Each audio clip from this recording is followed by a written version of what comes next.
Get this disabled man out of here right now. Chloe Laurent screamed.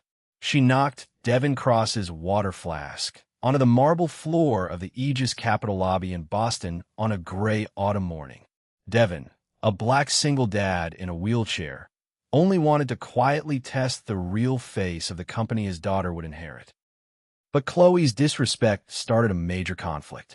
She did not know he was the sole guardian, who controlled 65% of their shares.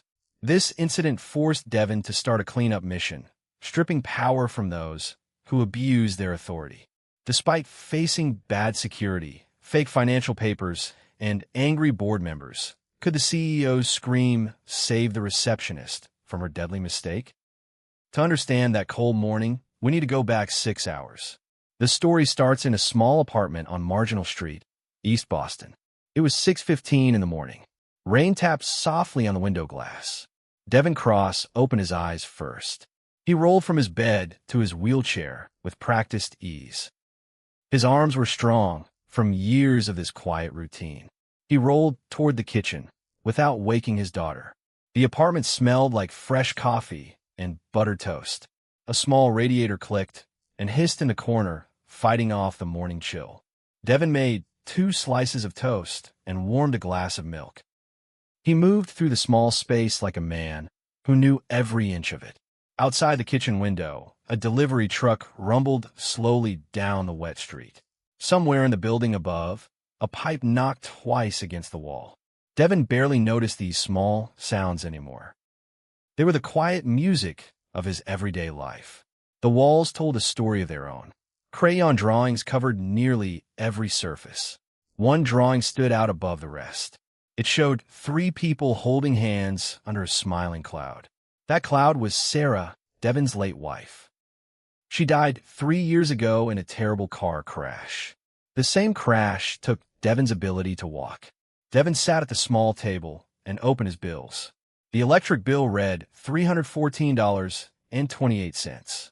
His medicine cost $185.50. He did not live like a rich man. Most people would never guess what he truly controlled. Devin wanted his daughter to grow up simple and kind, not spoiled by money or fame. He folded each bill into a small stack and slid it under a chipped coffee mug. The mug had been a gift from Sarah years before Aaliyah was even born. He kept it on the table every single morning like a small promise kept. Aaliyah, his 7-year-old daughter, was still asleep down the hall. Her small shoes sat by the door, lined up neatly next to his wheelchair ramp. The apartment felt calm before the coming storm. At 8:42 that morning, Devin's laptop buzzed with a new email. It came from Marcus Vance, his lawyer and closest friend. Marcus had also been Sarah's friend since college. The email carried a locked file. Devin typed in his password and opened it slowly. His stomach tightened as the numbers appeared on the screen. Rain kept tapping against the window while he read. His coffee grew cold beside the laptop. He barely noticed either one. $14,285,100.42. That exact sum had vanished from the Cross Legacy Community Fund. The fund existed under Aaliyah's name for children with disabilities across Boston. Someone had moved the money to a hidden account overseas. Marcus believed the man behind it was Richard Vance, the company's vice president. Richard had no relation to Marcus despite the shared last name. Richard was known around Aegis Capital as a ruthless climber. He had built quiet alliances with staff who feared him. One of those staff members worked the front desk each morning. Marcus had watched Richard rise through the company for years. He never trusted the man's easy smile or expensive watch. Something about Richard always felt rehearsed, like a mask worn too long. If Devin did nothing, the stolen money would stay gone forever. Worse, federal regulators might shut the whole company down. Sarah's life work would collapse into scandal and ruin. Devin stared at his lifeless legs under the thin blanket. Old fear rose in his chest like cold water. He had sworn never to walk back into that glass tower again. He picked up his phone and called Marcus. His voice came out low and tired. "I can't do this, Marcus. I'm just a man in a wheelchair." Let the lawyers handle it, Devin said. If I show up there, I'll only become their joke. He feared the tower would drag up every memory of losing Sarah. Marcus tried to argue, but Devin had already made up his mind. He ended the call and closed his laptop with a heavy sigh. The rain outside grew a little heavier. Just then, small feet ran down the hallway.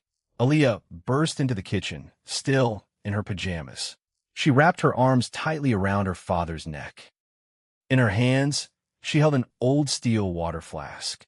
The metal was scratched and dented from years of use. A crayon drawing was taped to its side.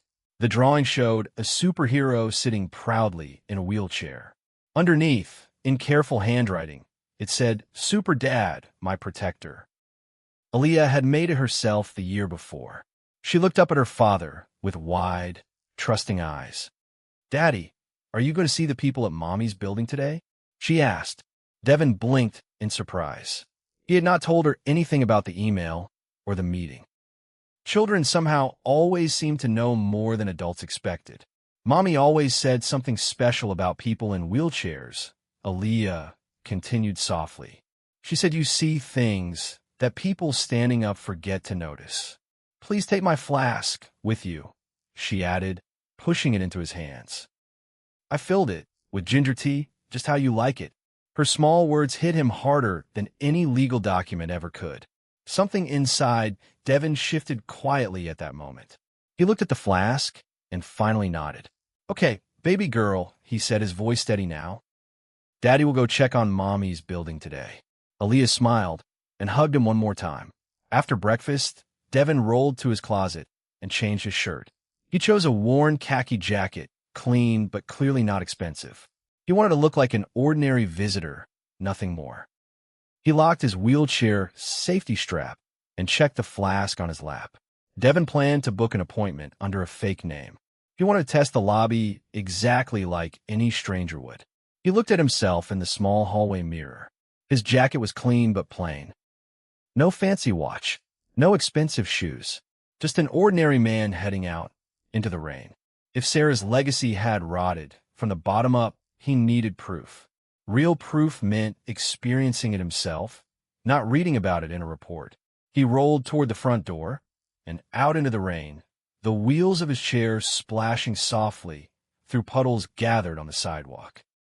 State Street stretched ahead of him, gray and wet with morning traffic.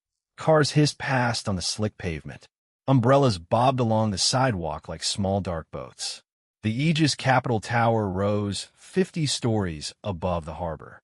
Its glass windows reflected the heavy autumn clouds. Devin had not seen this building up close in 3 long years. His hands tightened slightly on the wheels. Memories of Sarah's old office pushed against the edges of his mind. He took a slow breath and kept rolling forward anyway. Devin rolled up the long entrance ramp at 9:10 sharp. Water dripped from the tower's steel awning above his head. His wheels rolled smoothly across the wet concrete. Inside, the lobby gleamed with white marble and soft golden light. The air smelled faintly of fresh flowers and strong coffee. Somewhere near the elevators, soft music played through hidden speakers. A young woman stood behind the front desk, sipping a tall latte. Her name tag read Chloe Lauron, lead receptionist. The cup cost $8.50 from a shop called Verdant Brew. Chloe wore a fitted emerald green dress and gold jewelry. Her blonde hair was styled in soft, careful waves. She carried herself like someone who owned the room. She glanced at Devin rolling toward her and barely looked up. Her eyes swept over his jacket, then his wheelchair, then away. Something cold crossed her face in that instant. "Can I help you?" Chloe asked, her tone flat and sharp. She did not move to type anything into her computer screen. "I have a 9:15 appointment," Devin said calmly. "It's under a private client booking." He kept his voice quiet and even just as always. Chloe's mouth curled into a small, unpleasant smile. "This lobby isn't really set up for people like you," she said. Her words landed like a slap in a quiet room. Devin's jaw tightened, but he said nothing back. His fingers pressed against the cold metal wheels. He had promised himself he would only observe today. Reacting with anger would only prove her wrong assumptions right. He breathed slowly. He waited. Near the wall, an older man named Arthur was mopping the wet floor. Arthur was 62, with rough hands and tired eyes. He had worked at Aegis Capital for 11 years. Arthur noticed the tension building near the front desk. He walked over quietly and handed Devon a folded paper towel. "Watch out for her," Arthur whispered under his breath. "She's close with Richard Vance upstairs," Arthur added softly. "Don't get tangled up in whatever she's doing." Then he moved away, before Chloe could notice him talking. Arthur had learned to stay small around people like Richard and Chloe. He kept his head down and his mop moving. But something about Devon's calm eyes made him want to help, just this once. Devon thanked him with a small nod and wiped the rain from his hands. He looked back toward the front desk, his flask still resting on his lap. The clock above the elevators read 9:13. Outside the glass doors, a black car pulled up to the curb. Richard Vance stepped out, adjusting his expensive coat. Chloe's eyes flicked toward the door, and her patience vanished completely. She did not want a disabled black man cluttering her lobby when Richard arrived.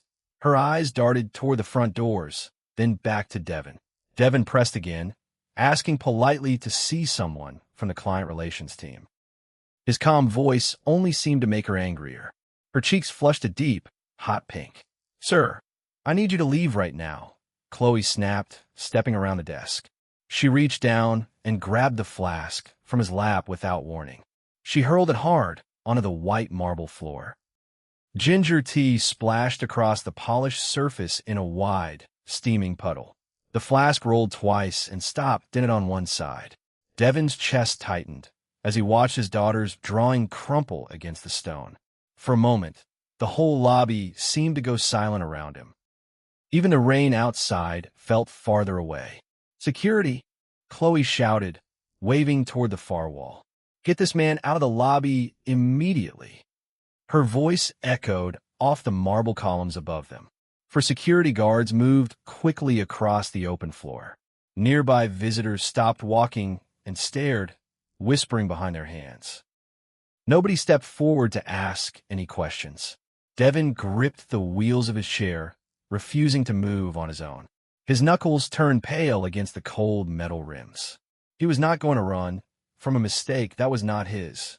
His eyes stayed steady, watching Chloe with quiet defiance. His chest rose and fell slowly. He did not blink. Would anyone in this glass tower stand up for a stranger? Or would Devon be dragged out like trash into the rain? The guards closed in, their hands reaching toward the wheelchair. Chloe crossed her arms, a satisfied smile spreading across her face. She believed she was protecting the lobby's precious image. In her mind, she was simply doing her job correctly. Then, without warning, a soft chime rang from the private elevator. The doors slid open with a smooth mechanical hiss. Every head in the lobby turned toward the sound. Preston Croft, the CEO of Aegis Capital, stumbled out of the elevator. His face had gone completely pale, almost gray with shock. He was still holding his phone tightly in one shaking hand. "Stop! Stop right now!" Preston shouted, pushing past two startled security guards. He rushed forward and dropped to his knees beside Devon's wheelchair. The whole lobby froze in stunned silence at the sight. A guard's hand stopped mid-air, inches from the wheelchair's handle. Nobody dared to move or speak. Somewhere near the ceiling, a small vent hummed steadily. A visitor's phone buzzed once in someone's pocket, then went quiet. Even the rain outside seemed to fall more softly against the glass. "She owns 65% of us," Preston said, his voice cracking with fear. "Do you understand what you just did?" He stared straight at Chloe as he spoke. Chloe blinked in confusion, glancing around the empty space near Devon. "Sir, who is she?" Chloe asked, her voice shaking. "There's only this man here." Preston reached down with trembling hands and picked up the dented flask. Ginger tea still dripped slowly from its scratched metal surface. He turned it around so everyone could see the drawing. The crayon superhero stared back at the crowd, small and bright against the metal. Below it, the words Cross Legacy were printed in careful gold lettering. A tiny photo of Aaliyah was taped beside it. This fund holds 65% of our controlling shares, Preston explained, his voice still shaking badly. Every share belongs to a 7-year-old girl named Aaliyah Cross. He turned slowly toward Devin, who sat completely still in his chair. And this man, Preston said, is Devin Cross, her father, her legal guardian. He controls every decision this company makes, Preston continued, louder now. Every single dollar, every employee, including you, Chloe. The room seemed to hold its breath. A woman near the elevators covered her mouth with one hand. Another visitor lowered his umbrella slowly, forgetting he still held it open. Nobody wanted to miss what happened next. Chloe's satisfied smile collapsed into raw, open shock. Her hands dropped slowly to her sides. Color drained from her face like water from a broken glass. The 4 security guards backed away instantly, their hands raised in surrender. One of them nearly tripped over his own polished shoes. Nobody wanted to be the one still touching the wheelchair. Devin said nothing for a long moment. He simply looked down at his ruined flask in Preston's shaking hands. The silence stretched longer than any scream could have. Somewhere near the elevators, a small clock ticked steadily on the wall. Rain still tapped softly against the tall glass windows outside. The sound felt strangely loud in the frozen lobby. Finally, Devin spoke, his voice calm and quiet as always. "I'd like that flask back, please," he said simply. Preston rushed to place it gently in his lap. Devin wheeled toward the private elevator, without another word to Chloe. Preston walked quickly beside him, still shaking from the shock. The doors closed, leaving Chloe alone in the ruined puddle of tea. Upstairs, the elevator opened, onto the quiet 45th floor. Preston led Devin into a private office with tall glass windows. Boston Harbor stretched gray and endless beyond the rain. "Mr. Cross, I had no idea you were coming today," Preston said nervously. He pulled a leather folder from a locked drawer and set it on the table. Inside were pages of financial records, printed and stamped with red ink. Devin read through them slowly, his eyes narrowing with each new page. The stolen $14 million was all there, laid bare. Wire transfers led to a hidden account in the Cayman Islands. Every transaction carried Richard Vance's digital signature at the bottom. The evidence was clear, cold, and undeniable. Devin's finger traced each line slowly, feeling the paper's rough edge. His jaw tightened, but his voice stayed calm when he finally spoke. Anger would not bring back a single stolen dollar. Devin finally understood the full size of the betrayal against his wife's legacy. Richard had not acted alone, either. Small notes in the margins hinted at other names involved. Names Devin would need to trace carefully in the days ahead. "I need every file you have on Richard Vance," Devin said quietly. "Today, before he realizes I already know." Preston nodded quickly and reached for his phone, but trouble was already waiting outside the boardroom door. Richard Vance had heard whispers spreading fast through the building. He gathered a team of sharp lawyers and marched toward the 45th floor. When the elevator doors opened, Richard stood there with his arms crossed. 3 lawyers in dark suits flanked him on either side. His expression showed no fear at all. "Mr. Cross," Richard said coldly, "you have no legal standing here today."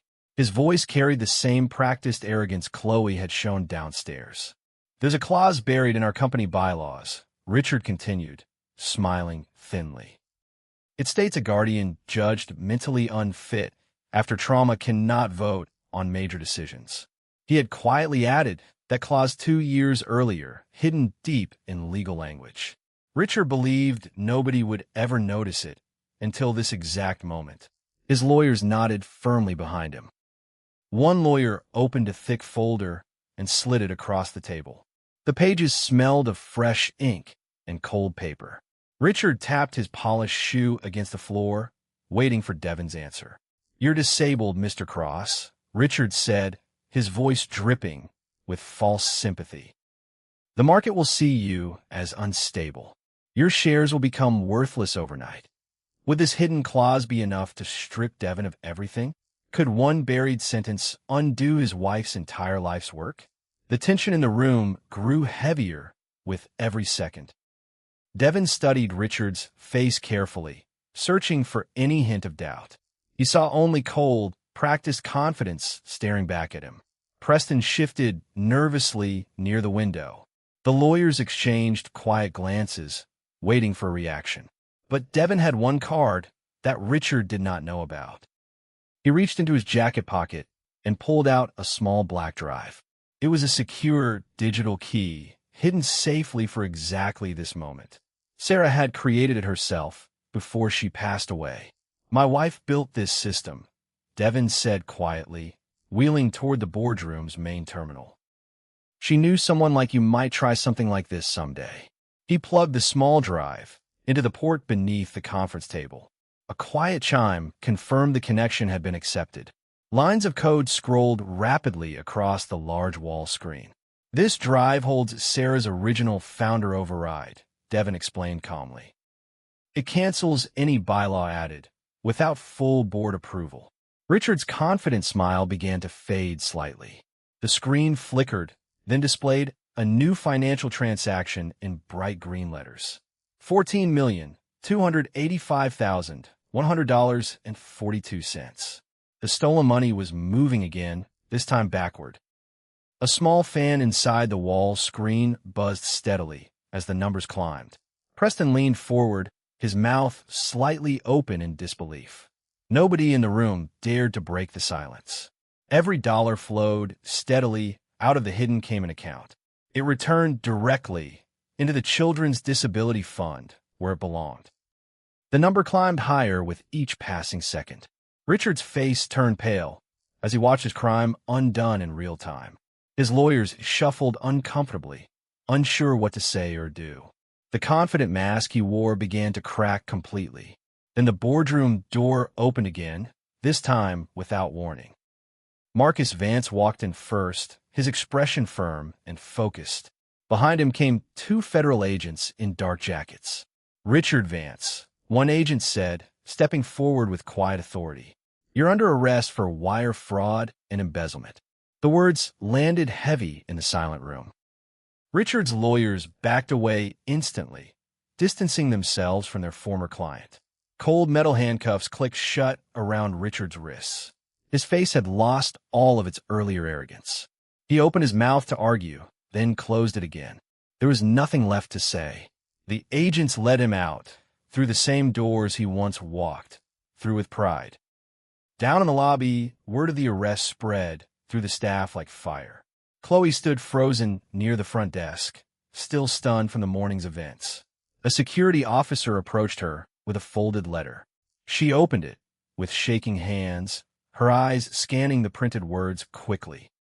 It was her termination notice, effective immediately, signed by the board. Below that was a lifetime ban from every financial building downtown.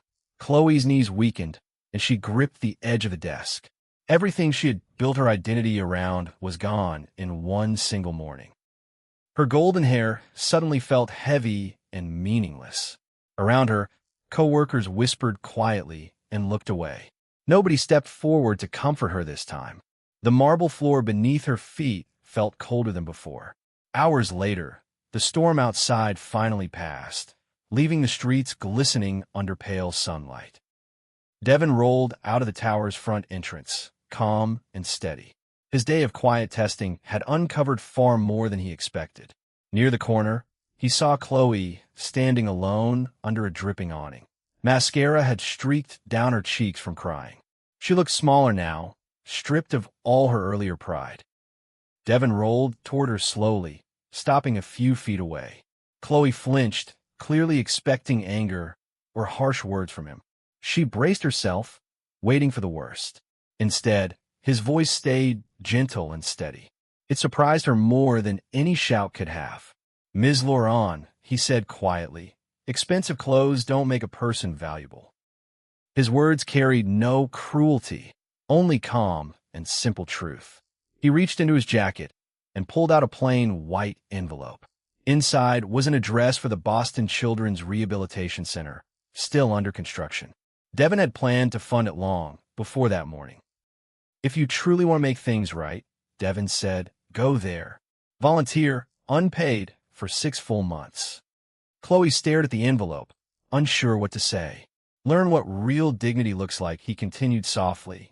"Then decide who you really want to become." He held the envelope out until she finally took it.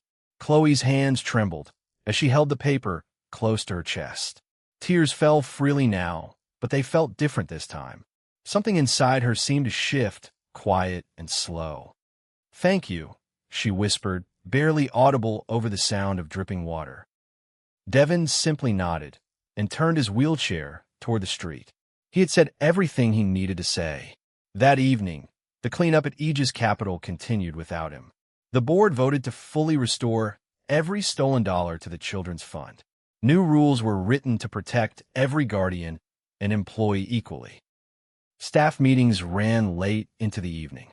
Lawyers reviewed every old contract line by line. Nobody wanted another hidden clause to slip through again. Preston Croft personally announced the changes to the entire company staff. He promised full transparency in every future financial report. Richard Vance's name was removed from every document in the building. The Rehabilitation Center's construction received emergency funding that same week. Builders promised the largest facility for disabled children in Boston's history. Sarah's dream, buried for years, finally moved forward again. Cranes rose over the empty lot within days. Workers laid fresh concrete under clearing autumn skies. Devin visited once, quietly, just to see the first walls go up. Back home, the apartment on Marginal Street glowed with warm evening light. Rain clouds had cleared, leaving a soft golden sky outside the window. Devin rolled through the front door, tired but calm. Aaliyah ran to meet him, her small feet pattering across the wooden floor. She stopped short when she saw the dented flask in his hands. Her eyes went wide with worry. "Daddy, what happened to my flask?" she asked, reaching for it carefully. Devin smiled and placed it gently into her small hands. He had already fixed the drawing before coming home. A pink bandage, shaped like a small heart, now covered the dented spot. Aaliyah traced it gently with one finger, humming softly to herself the way she always did when she felt safe. "It got a little hurt today," Devin said softly, "but it's healing now, just like people do." Aaliyah looked up at him, understanding more than her years should allow. She hugged the flask tightly, then wrapped her arms around her father's neck instead. Devin held her close, feeling the weight of the day finally settle. The apartment felt warm and safe again. The radiator clicked softly in the corner, filling the quiet room with warmth. Outside, streetlights flickered on one by one along Marginal Street. Aaliyah yawned against his shoulder, tired but happy. Above the small kitchen table hung a photo of Sarah, smiling brightly. Golden evening light spilled across her framed picture, soft and gentle. Devin looked up at her for a long, quiet moment. "We protected it, Sarah," he whispered under his breath, "just like you would have wanted." Aaliyah, still in his arms, smiled up at the photo too. Outside, the city of Boston settled into a calm autumn evening. Somewhere across town, a young woman studied directions to a rehabilitation center. Somewhere else, a company began learning to see people differently, one small decision at a time. Devin Cross had never wanted power or attention that morning. He only wanted to protect what his wife had built with love. He turned off the kitchen light and wheeled toward Aaliyah's room. He tucked her into bed and kissed her forehead softly. Outside, the rain had finally completely stopped. In the end, quiet strength had spoken louder than any scream ever could.